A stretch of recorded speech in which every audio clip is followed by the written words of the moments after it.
And now on BBC One, trenchant satire and a little bit of funny business from Kelvin and Gripsney.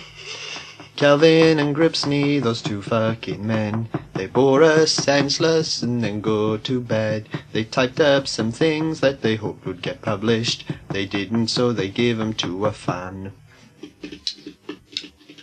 Rich, tell us now, what's the worst stool you've ever done? The worst stool? Yeah. It's too many to fucking choose from, innit? Yeah. I've rarely had a good shit since the age of about... well, not always, I guess. When I was about fucking 15, 16, all those sort of teeny sort of ages, I was fucking fine. I'd just go to the toilet, pull my trousers down and pull the pants down with them, making sure that the belt buckle didn't do too much noise.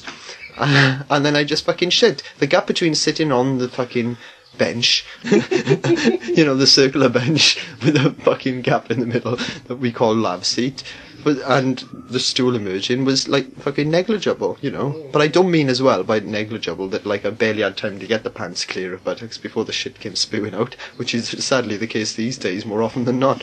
What I mean is, I'd just go like this, simply and solely. Say I was with someone, Joseph will play the part of that someone I was with. Hi. Hi. Oh, I've just got to go to the lavatory, Certainly, but I need to make clear that I'm going to shit rather than piss. Okay. No Alright, I'll just go now. Right, so here we go. Track my steps. 1 step, 2 step, 3 step, 4 step, 5 step, 6 step. Open the door. 1 step, 2 step. Close the door. Lock the door. Undo belt. Undo top button of jeans. Unzip. Trousers down, past legs. Pants down. Arse on bench. As I say, my shits were relatively uncomplicated in those days. I know the sound effects will be giving you the wrong impression. But basically, here we go, right? Sitting down on bench. 1 beat, 2 beat, 3 beat. First stool, plop, splash. Breathe out, breathe in. 1 beat, 2 beat, 3 beat. Stool 2, plop, splash. Breathe out, breathe in. 1 beat, 2 beat, 3 beat. Stool 3, plop, splash. Breathe in, breathe out. Little trickle of wee wee to show me it's all over.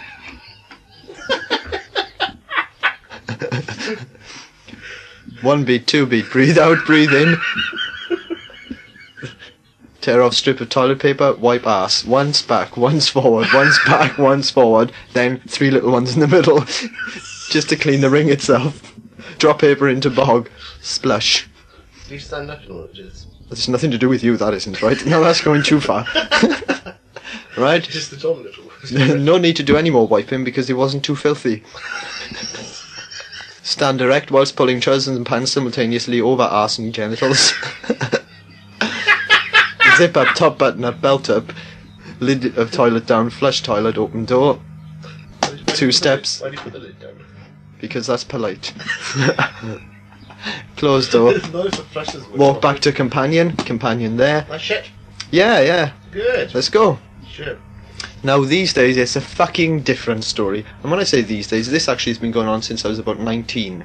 So before you carry on, just I think it's my diet. you know, you say the little trick. I mean, I can't think what else it'll fucking be. Little trickle It's of not going to be piss to fucking show you. cosmic rays, is A it? little trickle of piss to tell you it's all over, right? Yeah.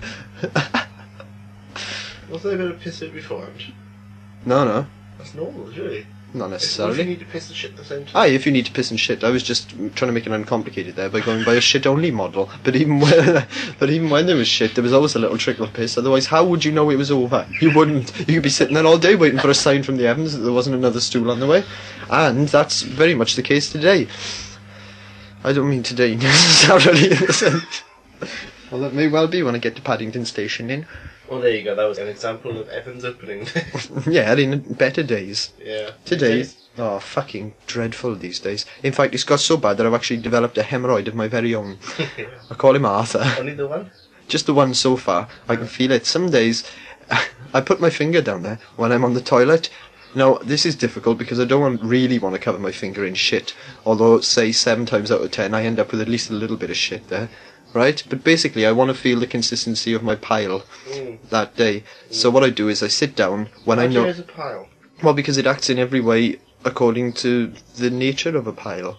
Yeah? Yeah, which is to say, Some sort of expert, are you? well, you know, I've read a few things. How do you acquire this power? It means going cold pavements, are you? Well, it's not so much that, it's That brings them down. basically if you have bad constipation for a certain amount of time, or even moderate constipation for a long period of time, which is the case with me, if with all the heaving and straining of all that, that's bad. But I tell you what makes it worse then is if you alternate between constipation and sort of practically diarrhea, you know, very watery, light-coloured. It's blood vessels, isn't it? Well, it is, yeah, because it also burns on the way out. And what happens, some days my stool is fine, and therefore my pile is fine, you know what I mean? But there are some days, and this happened last week when I was in work, I went up to the little toilet that we've got in work for people to shit and piss in, right? And I sat down there, and first of all I had an almighty earthquake of a shit, right? Followed by some terrible dribbles. Yeah. Terrible dribbles. Right? And it was really bad. And so I started to wipe my ass very vigorously because the itch had started then. And I should point out that the one thing, you know, that sort of overrides all other things about piles is they itch.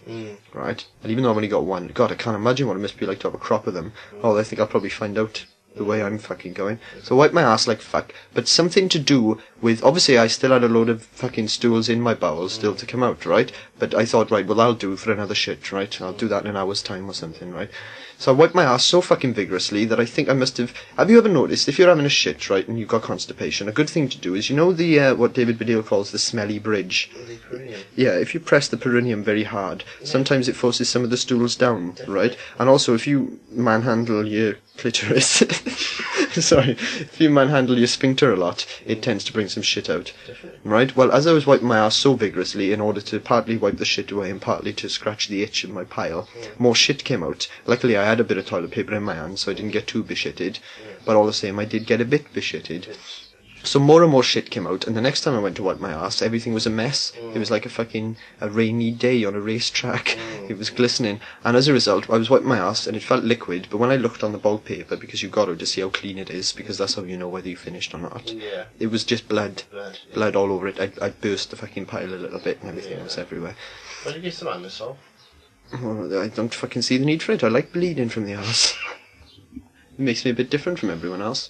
The fact that I've got to go for a shit about 8 times a day, and every time I do it's a fucking disaster or an adventure. It's your age, Rich! Anyway, that was the comic character that I've created. In fact, Richard Evans in real life, ladies and gentlemen, this is me. My bowels smell sweetly fresh of lemon-scented ointment, and every turd I do is the size and shape of my best friend. Oh god, that'd be bad, wouldn't it, Joe? Imagine passing me. Okay, now. In the crowded room. No, you know, I don't really have all that problems, and I haven't got a hemorrhoid either. You have your lying bastard. What, you've seen it, have you? You told me about it yesterday when the tape was off. That was a joke, I was fucking preparing for And the this. day before. I was preparing all the time for this, I'm always preparing. You mentioned nothing about the key stick. Oh, that was bad. Yeah. Yeah, but that would have been bad without a hemorrhoid, which I haven't got. Not sure. I have got a big fucking pissing pile sticking out my arse right as we speak. Some days it's tucked up neatly, some days it distends. At the moment it's down to my trainers. Why didn't you eat some good food for about a week? And then Well, the thing is, yeah, easy Yeah. for you to say about Brown rice. eating fucking fruit. Fruit tastes like shit. I hate the taste of It's it's fruit. fucking horrible. What does an apple taste like? An apple. Nah, fucking crap apples and oranges, shit and bananas ain't got no sugar in them. Yeah.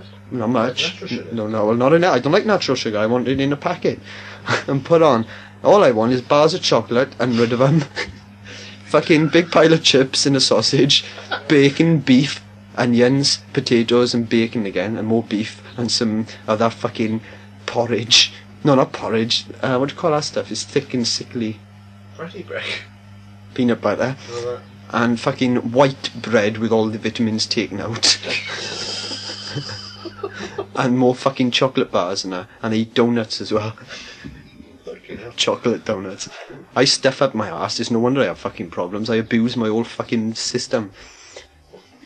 I wish it's going to last you the rest of your life. You might as well look after it. It won't last till fucking December at this rate.